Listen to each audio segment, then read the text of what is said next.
बच्चों, हमें इस क्वेश्चन में पूछा गया है, find the complex number having least positive argument and satisfying this condition.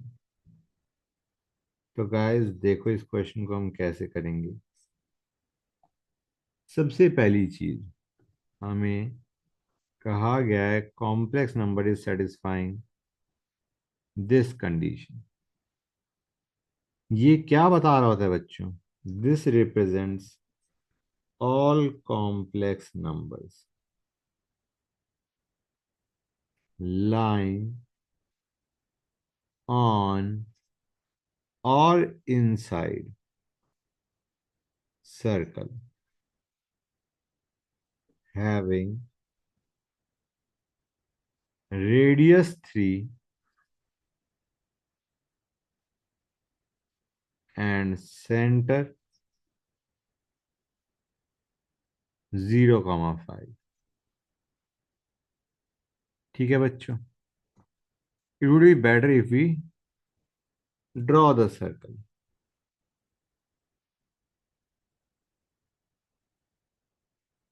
ये हमने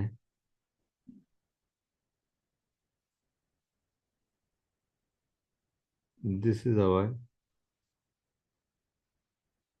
सर्कल बच्चों। सर्कल का सेंटर है 0, 5 और हमें रेडियस दे रखा है एज 3 बच्चों। अब हमें कहा गया है कि the complex number is lying on the circle और इनसाइड द सर्कल।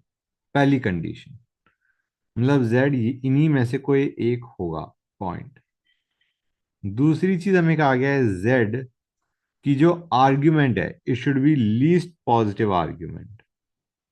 जैसे ये मैंने बनाया, 1 सेकेंड बच्चों, ये मैंने बनाया, ये हमारा आर्ग्यूमेंट हो गई। This is a point, let me use a different pen. This is a point on the circle, इसे Z1 मान लो, and it has got argument theta, right? Z1 is a point on the circle and it has got argument theta। अब कोई भी तुम और point लोगे circle पे या सर्कल के अंदर, डू यू रियलाइज उसका जो आर्ग्यूमेंट है वो इससे ज्यादा ही होगा, हाँ है ना? Leaving Z1 aside, any other point on or inside the circle will have greater positive argument। समझ में आ रहा है नहीं आ रहा है बच्चों? हमें क्वेश्चन में कहा गया you should have least positive argument, least positive argument. तो वो तो बेसिकली तुम्हारा क्या है? Z1 he. Z1 is your point जिसका आर्ग्यूमेंट मिनिमम है, least positive argument, and it is lying either inside the circle और ऑन द सर्कल। ठीक है ना? और कोई भी पॉइंट उठाओगे तुम सर्कल पे, पिक एनी पॉइंट सर्कल के अंदर या सर्कल के ऊपर, उसका argument is going to be greater बच्चों। तो हमारा क्वेश्चन में काम आ गया finding Z1। We have to find Z1। हमें Z1 चाहिए। फाइन, Z1 को हम क्या लिख सकते हैं? ऐसे लिखा जा सकता है या नहीं बच्चों? हाँ है ना? तो हमें मॉडुलस चाहिए Z1 का, और हमें आर्ग्यूमेंट चाहिए that Z1 is making with x axis. Clear है बच्चों? आर्ग्यूमेंट ऑफ Z1 चाहिए और मॉडुलस ऑफ Z1 चाहिए। गॉट इट बच्चों? ये दोनों हमें पता चल गए, हमारे पास कॉम्प्लेक्स नंबर आ जाएगा। तो पहली चीज बच्चों, this is modulus of Z1। तो एक काम करते हैं, first let me join this. अगर ये थीटा है, थीटा मिनिमम बोल देता हूं मैं, तो ये भी थीटा ही होगा, हाँ है ना। This is also same theta. Got it. अब ये थ्री था, हमें दे रखा था रेडियस इज थ्री, और हमें ये भी पता है कितना है बच्चों, दिस इज फाइव, हाँ है ना। तो यहां से क्या मैं कह सकता हूं कॉस थीटा क्या आ जाएगा,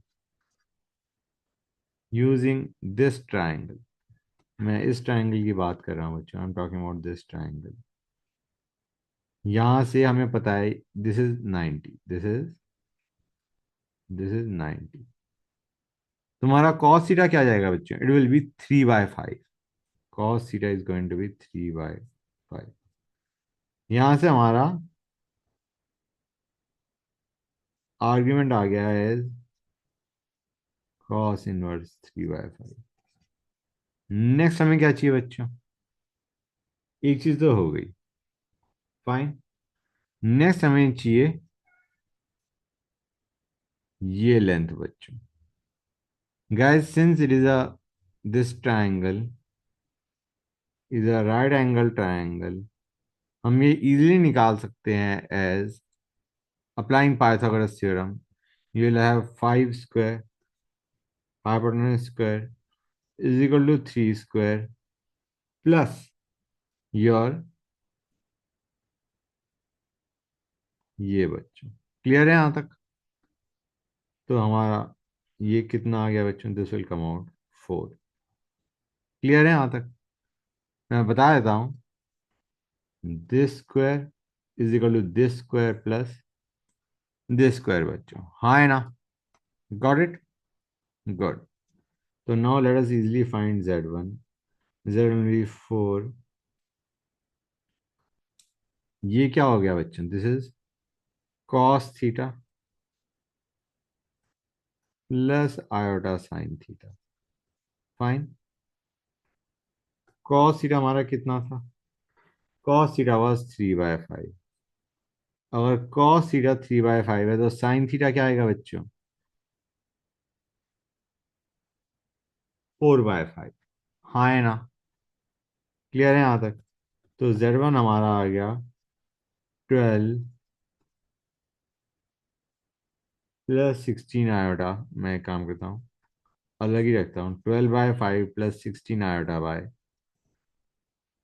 5 बच्चों। This is the complex number, this is the complex number which lies on or inside the circle and has got least positive argument। यही हमें क्वेश्चन में पूछा गया था। I hope it is clear to you now.